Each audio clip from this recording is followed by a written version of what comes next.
অসম মনোমোহা প্ৰাকৃতিক সৌন্দৰ্যৰে ভৰা এখন ধুনীয়া ঠাই। ঘন পাহাৰ, বন, জংঘল, নদ নদীৰে আৱৰা অসম এখন শস্য শ্যামল দেশ। অসম ভাৰতবৰ্ষৰ অন্তৰ্গত উত্তৰ পূৰ্বাঞ্চলৰ এখন প্ৰধান অতিকৈ গুৰুত্বপূৰ্ণ ৰাজ্য।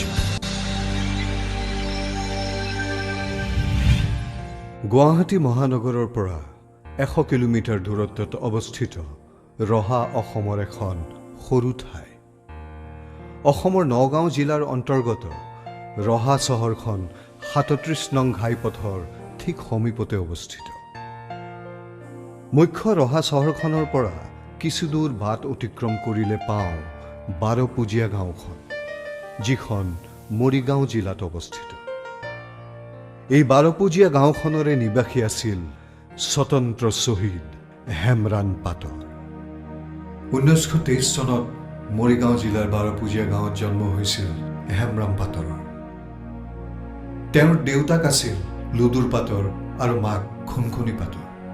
লালুংটিয়া জনগোষ্ঠীৰ হেমৰাণ পাটৰ সেইজন অখ্যাত স্বতন্ত্ৰ মুক্তিযুঁজাৰু যিয়ে 1942 চনৰ ভাৰত ত্যাগ আন্দোলনত দেশৰ হকে নিজৰ প্ৰাণ আহুতি দিবলৈ কুণ্ঠাবোধ কৰা নাছিল। ভাৰতৰ স্বাধীনতা আন্দোলনত স্বেচ্ছাই জঁপিয়াই পৰা তিৱা জনগোষ্ঠীৰ লোকসকল আছিল অত্যন্ত সাহসী আৰু বীৰ। আজিৰ পৰা প্ৰায় 200 বছৰ পূৰ্বে অসম তথা ভাৰতবৰ্ষৰ সামগ্ৰিক পৰিৱেশ আছিল আজিৰ তুলনাত সম্পূৰ্ণ বিপৰীত।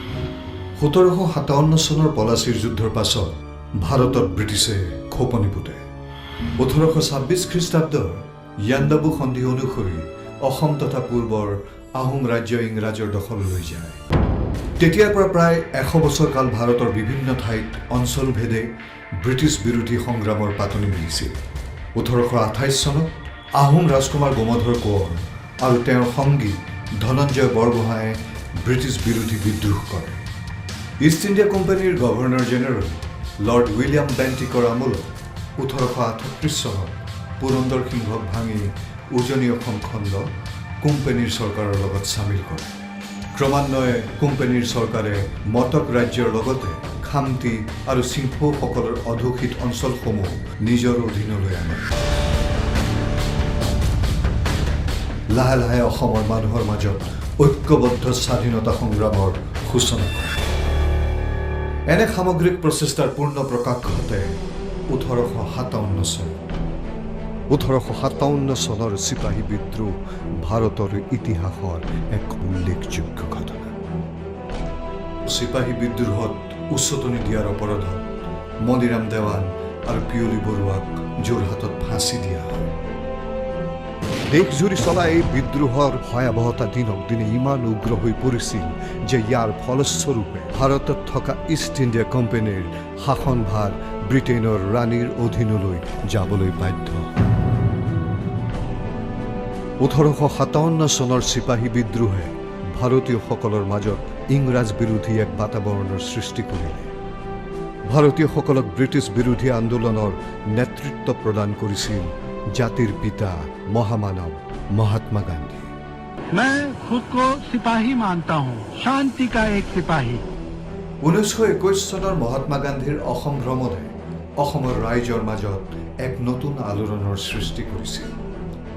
ভাৰতৰ অন্যান্য ঠাইৰ লোকসকলৰ দৰে অসমৰ ৰাইজৰ মাজতো স্বাধীনতাৰ হাবিয়াসে অতি সোনকালে গা কৰি উঠিছিল। হেমৰাণ পাটৰ আছিল তেনে এজন অন্যতম বীৰ শ্বহীদ, যিজনে দেশ মাতৃৰ বাবে নিজৰ জীৱন উৎসৰ্গা কৰিলে। তিলক ডেকা আৰু গুণাভিৰাম বৰদলৈ আছিল হেমৰাণ পাটৰৰ সহযোগী। বাৰপুজীয়া ৰাইজে 42ৰ 3জন শ্বহীদকে আজিলৈকে মানি আহিছে। তাৰ ভিতৰত হেমৰাণ পাটৰ, গুণাভিৰাম বৰদলৈ আৰু তিলক ডেকা।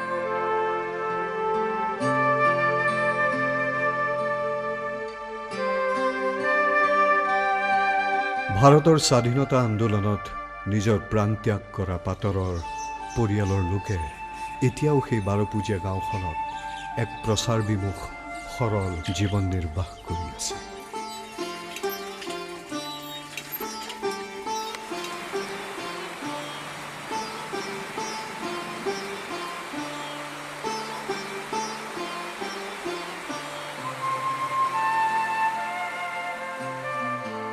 বাৰপুজীয়া গাঁওখনৰ নিবাসী তথা স্বাধীনতা সংগ্ৰামী হেমৰাণ পাটৰ শ্বহীদ হ'ল যদিও তেখেতৰ পৰিয়ালে আজিও সগৌৰৱে শ্বহীদজনৰ কৰ্মৰাজি আৰু ত্যাগ সোঁৱৰে।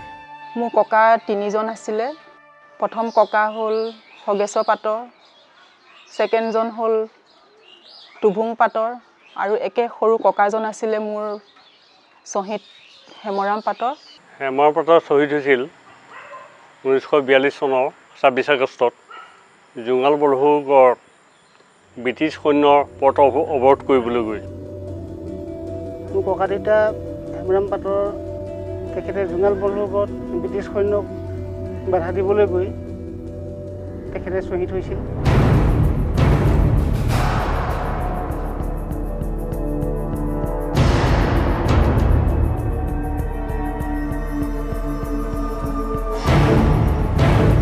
আমি এনেকৈ হাতত হাত ধৰি বহি থাকিলেতো নহ'ব, কিবা এটা কৰিবই লাগিব। শান্তি সেনাৰ মতে আমি অহিংসাৰ পথে প্ৰতিবাদ কৰিব লাগে। আমি কাৰো অপকাৰ নকৰোঁ, আমি কেৱল সেই অস্ত্ৰ শস্ত্ৰ অহা ৰেলখনহে আমি ৰখাব লাগিব। সেই ৰেলখনততো বহুত সৈন্য থাকিব, সেই সৈন্যবাহিনীবোৰ বহুত শক্তিশালী হ'ব। তাতে কি হ'ল সেইবুলিতো এতিয়া আমি পিছুৱাব নোৱাৰোঁ। ইনকলাব! ইনকলাব! ইনকলাব!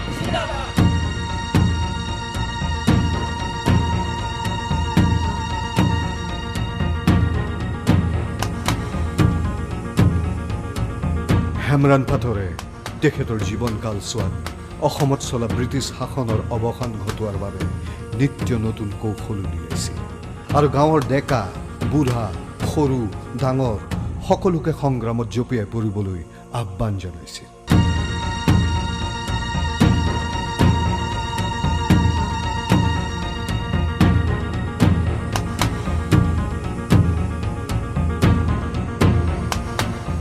যিকোনো উপায় অৱলম্বন কৰি ব্ৰিটিছক অসমৰ পৰা খেদাৰ বাবে সভা সমিতিৰ আয়োজন চলাইছিল। তেখেত আছিল এক অনুপ্ৰেৰণা।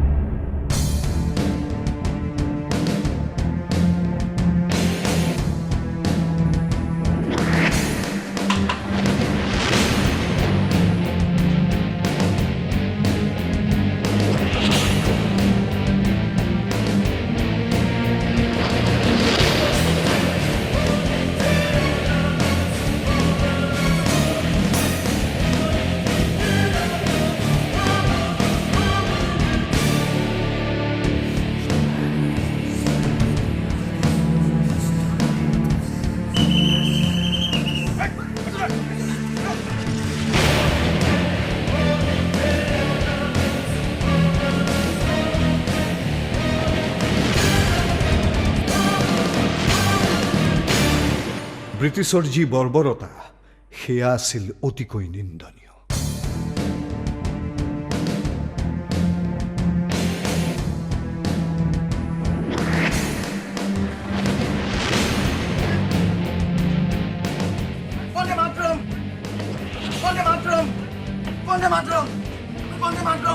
জোৰ জুলুম কৰি ঘৰৰ পৰা টানি আনি খেদি খেদি গুলিয়াই মৰাৰ নিৰ্দেশ দিছিল।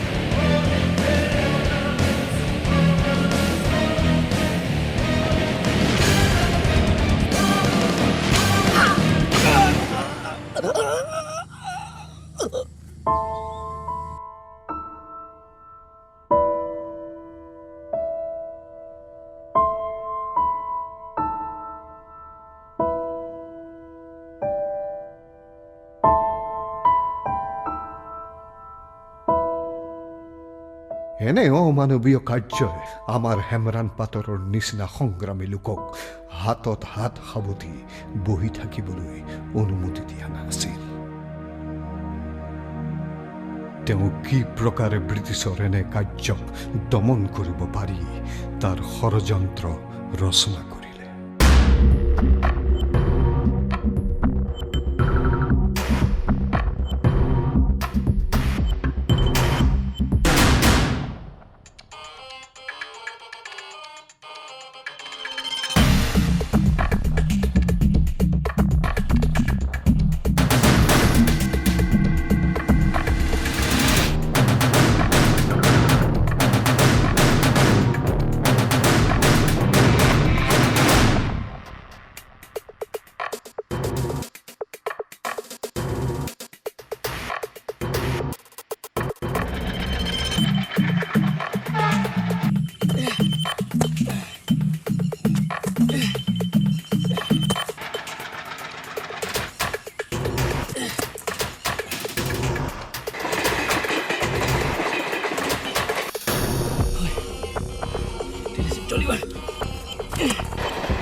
1942 চনৰ মধ্যভাগত ব্ৰিটিছৰ মাৰণাস্ত্ৰ গুলী বাৰুদ কঢ়িওৱা ৰেলগাড়ীখন নিখুঁত কৌশলেৰে লক্ষ্যচ্যুত কৰা হেমৰাণ পাটৰ আৰু তেখেতৰ সহযোগীসকলৰ এক বৃহৎ সফলতা আছিল।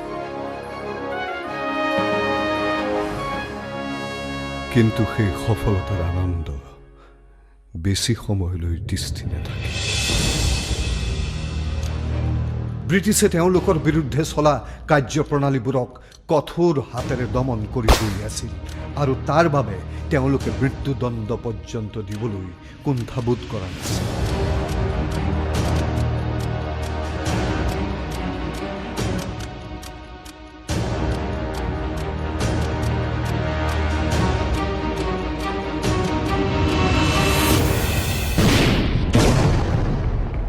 আগষ্টৰ নিশা ব্ৰিটিছ আহিব নোৱাৰাকৈ বাৰপূজীয়া ৰাইজে বেবেজীয়াৰ দলংখন ধ্বংস কৰিছিল। হেমৰাম পাটৰ 42 চনত আন্দোলন হয়। তেতিয়া তেওঁ পথাৰৰ পৰা আহি বিচনাত শুই আছিল গৰমত ৰাতি 12টা বজালৈকে। বাইদেউক এজনী আছিলে, বাইদেউকে এই সৰু বাবু উঠ। তাৰপিছত সিফালৰ পৰা মানুহ হৈচৈ লাগি আহিল। অহাৰ লগে লগে ধুজমুজ খাই ফিটা গেঞ্জি এটা পিন্ধি পেলাই শুই আছিলে। সেই ধুজমুজ খাই উঠিয়ে মানে দৌৰ দিলে।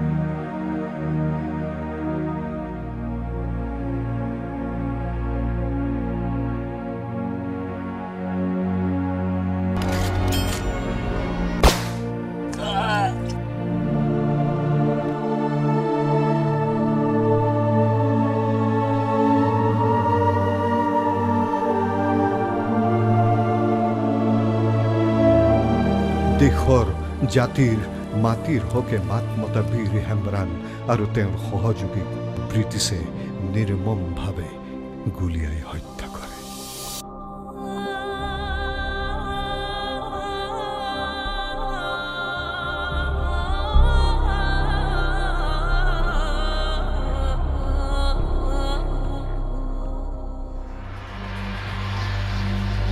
(1942 চনৰ পৰা 1947 চনলৈ কত ত্যাগ আৰু বলিদানেৰে ভাৰতৰ বুকুৰ আমনি হ'ল। এই স্বাধীনতা আন্দোলনৰ সময়ছোৱাত কত অসমবাসীয়ে প্ৰাণ আহুতি দিলে। কনকলতা বৰুৱা, কুশল কোঁৱৰ, কমলা মিৰি, ভোগেশ্বৰী ফুকননী, নবীন চন্দ্ৰ বৰদলৈ, তৰুণৰাম ফুকন, গোপীনাথ বৰদলৈ, মুকুন্দ কাকতি আদিৰ দৰে হাজাৰ বিজাৰ স্বাধীনতা সংগ্ৰামী আৰু শ্বহীদৰ মহান অৱদানৰ ফলত অৱশেষত 1947 চনত ভাৰতে স্বাধীনতা লাভ কৰে আৰু প্ৰথমবাৰৰ বাবে আমাৰ ৰাষ্ট্ৰীয় পতাকাখনে মুক্ত আকাশখন চুমিবলৈ সক্ষম হ'ল।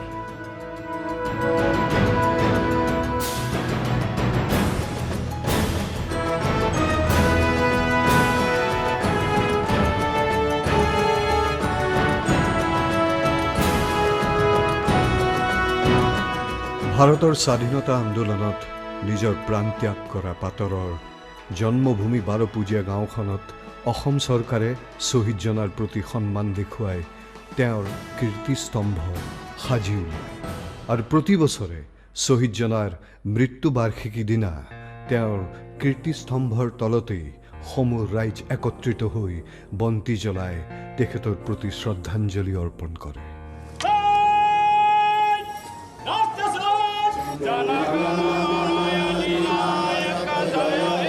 भारत भाग्य विधाता पंजाब सिंध गुजरात मराठा द्राविड उत्कल बंगा विंध्य हिमाचल यमुना गंगा उच्चल जलधि तरंगा तव शुभ नामे जागे तव शुभ आशीष मागे गाहे तव जय गाथा जन गण मंगलदायक जय हे भारत भाग्य विधाता जय हे जय हे जय हे जय जय जय जय हे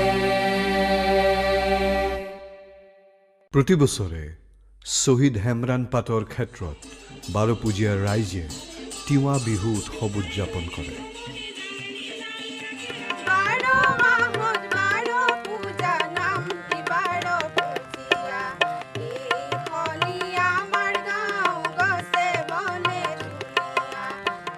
बरलुईत और बराक हिमालय और पाटकाई पर्वत राजिए आबराए मनमोहा अखमे जेतियालै सेउजर माजत उशाह লৈ থাকিব তেতিয়ালৈ প্ৰতি অসমীয়াৰ হৃদয়ত হেমৰান পাটৰৰ দৰে শ্বহীদসকল জীয়াই থাকিব।